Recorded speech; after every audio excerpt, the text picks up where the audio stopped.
Hello, everybody, and welcome to this new version of our podcast channel. We're going to be doing 4 individual team-specific pods. This is TitanUp Tuesday, and thank you for joining us.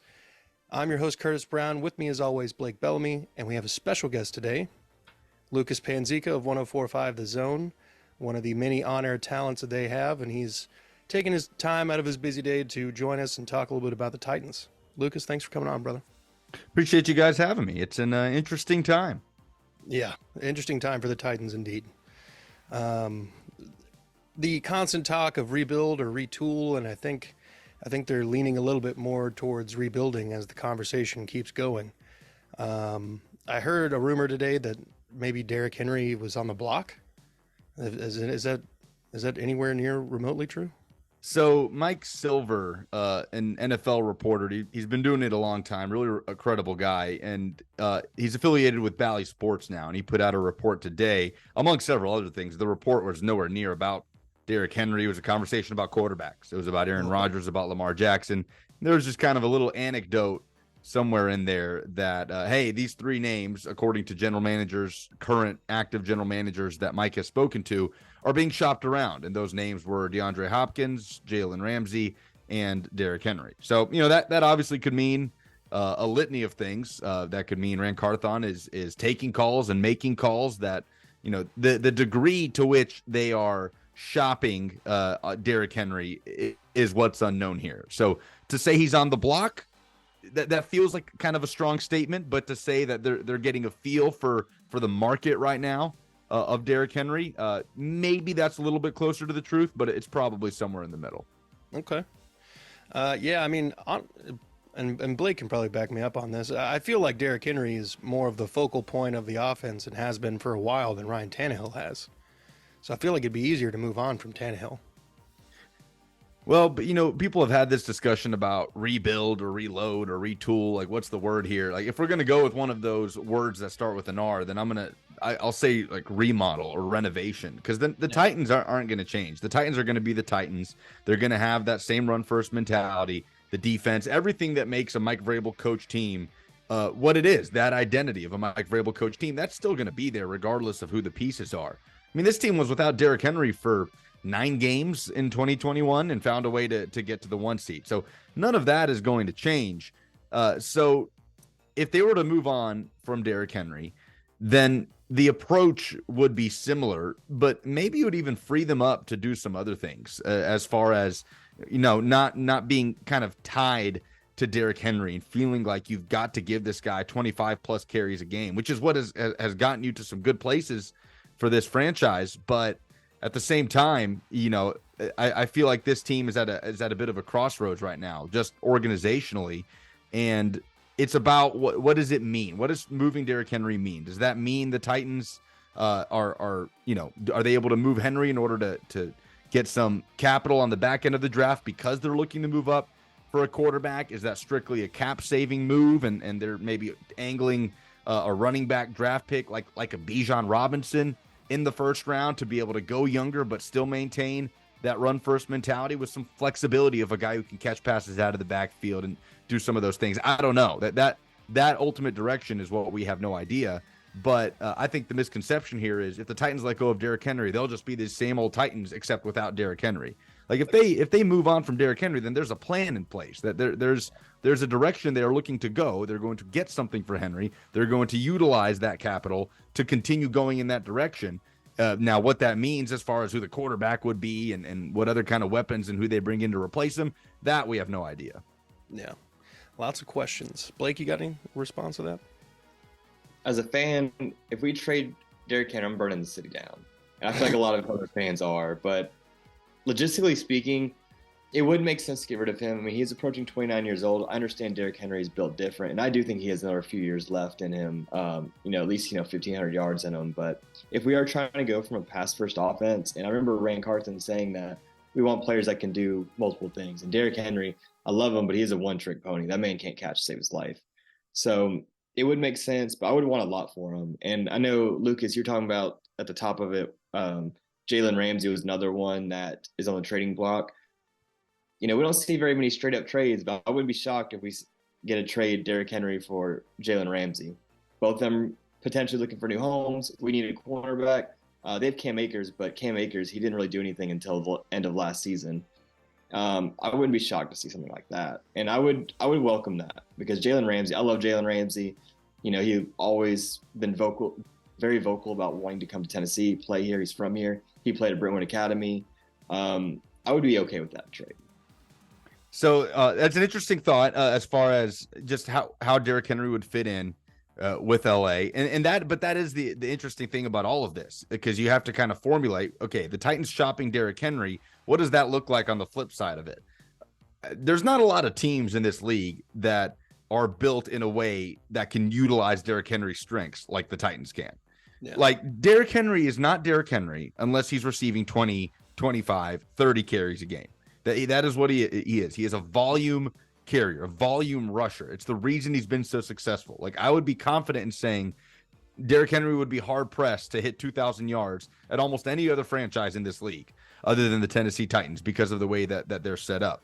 So then you start to look around at candidates and you have to kind of go process of elimination, right? Like a team like the Kansas City Chiefs, that probably wouldn't make a lot of sense for a guy like Derrick Henry. They just won the Super Bowl with the 7th round rookie making $700,000 and Isaiah Pacheco. That wouldn't make a lot of sense, right? But then you look at a team like the Atlanta Falcons with Arthur Smith, and that is very run heavy at the moment. And if they're not able to angle towards a big time quarterback move and they do stick with Desmond Ridder, they will continue to be that way.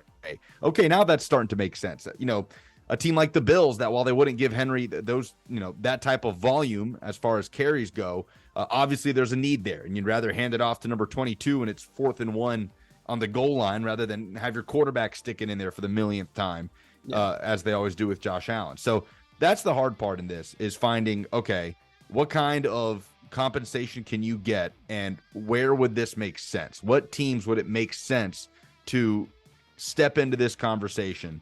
And what are we talking about here? Are we talking about a second and a fourth? Can we even get to a second? You're not getting a first round pick for Derrick Henry. The Panthers couldn't even get a first rounder for Christian McCaffrey. They got a second, a third, and a fourth, and then a fifth for next year. And that was a massive haul for a running back that is inarguably more valuable at this stage and with the skill set and his versatility than Derrick Henry is. So there's sort of layers to this conversation. Like, okay, would this landing spot make sense? Would this place have the capital to give up in order to get Derrick Henry? So I get what you're saying on the Ramsey thing, and I wouldn't be shocked to see the Titans try and deal for Jalen Ramsey. But for the Rams, would it make sense for Henry in that McVay offense? And what can the Rams give up for Derrick Henry? You know, that franchise has mortgaged so much of his future for its recent success, and more power to them. They won a Super Bowl. I would do it 10 times out of 10 again if I were them. So it's kind of things that we just have to keep taking into account when you're doing process of elimination and seeing, all right, who can Rand Carthon actually sit down and have a realistic conversation with around the NFL about this? Yeah. Let's kind of shift gears here a little bit. Let's talk about the free agency period that's about to start. We've already seen some of the guys who were cut prior to the start of the new league year starting to get signed.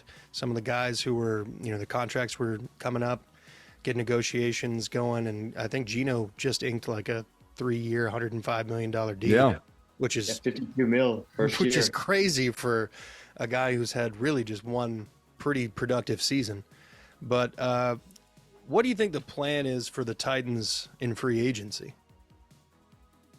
That's a great question. I think you're looking at shoring up the offensive line as much as you possibly can. First and foremost, you're looking at the strong possibility of filling 4 out of 5 starting positions on the offensive line, and let's assume that Ben Jones does not play for the Titans next year. They haven't cut him. You know, he is still on the Tennessee Titans. He has not retired, anything like that. But let's just say, for argument's sake, that he's not on this team next year. You're talking about Nicholas Petit-Frere as essentially the only holdover. Maybe they bring back Aaron Brewer, but and they move forward with Aaron Brewer as your left guard or as your center. I don't know, but we'll say 4 out of 5. Not all of that can be fixed in the draft. Some of it can. You could find your left tackle in this draft at the 11th pick, and you can find a guard, you know, down the line. You can find a center down the line, but you're not fixing the offensive line in this draft. You're hard pressed to fix this thing this offseason. This is probably a couple years project to just totally because you talk about a rebuild. That is a rebuild, that unit in the offensive line. So first and foremost, you look at the big names, Orlando Brown, who will not be tagged by the Chiefs, Mike McGlinchey, and those are the ones at the top of the list, right? After that, it's not very pretty. So that's what's going to be fascinating. Do the Titans take a big swing for an Orlando Brown, kind of an aging, kind of depreciating asset, so to speak, to make maybe an expensive stopgap there on the offensive line? Or do they try to kind of allocate those resources more to bringing in depth at wide receiver? There's some interesting names out there on the free agent wide receiver market, whether it's Juju Smith-Schuster or Marvin Jones or Nelson Aguilar or Alan Lazard. Not inspiring, eye-catching names, but depth, guys that can play in this league. And then at the tight end position, this draft is heavy on tight ends. There's some options there in free agency. I look at a guy like Hayden Hurst of the Cincinnati Bengals that you could bring in for a salary similar to what you paid Austin Hooper last year. And hell, Hurst made half what Austin Hooper made last year on a one-year deal with the Cincinnati Bengals. Had a really nice year, fits that Titans mold, playing in multiple personnel packages, a blocker, a receiver. So there are no immediate fixes in free agency for the Titans. If you're looking at making a big move, that's going to have to come via trade. Yeah. But there are options out there. And what I'm interested in is to see which direction they go in first, assuming it is on the offense, whether that's offensive line, understanding there's limited options there, or wide receiver and tight end, understanding that there's a little bit more there as far as depth goes. Yeah. We kind of touched on it a little bit. Maybe we can't necessarily fix the Titans offensive line in this draft, but are there any offensive line prospects that you would be just thrilled to have on the Titans roster? Yeah, there's a couple. So at left tackle, Paris Johnson out of Ohio State just appears. I mean, he's just passing every test with flying colors, and that's a guy that you hope would be there at 11. If the Titans were to stick and pick at 11, I think ending up with Paris Johnson would be like best case scenario. It's a really deep class. And the problem is at the very top of this class, guys like Osiris Torrance, the guard out of Florida, guys like Peter Skoronski, the tackle out of Northwestern, who could play inside, could play outside, Cody Mock out of North Dakota State. These are all names to kind of keep an eye on. But if I had to sit there and say, if the Titans can swing and land their left tackle of the future, it would probably have to be Paris Johnson as far as the best case scenario goes. And you can't ignore the Ohio State connection there. I'm sure Mike Vrabel would absolutely love to have his offensive line bookended at each tackle spot by a couple former Ohio State Buckeyes. Yeah, I didn't even think about that. That definitely makes a lot of sense there. Blake, what you got?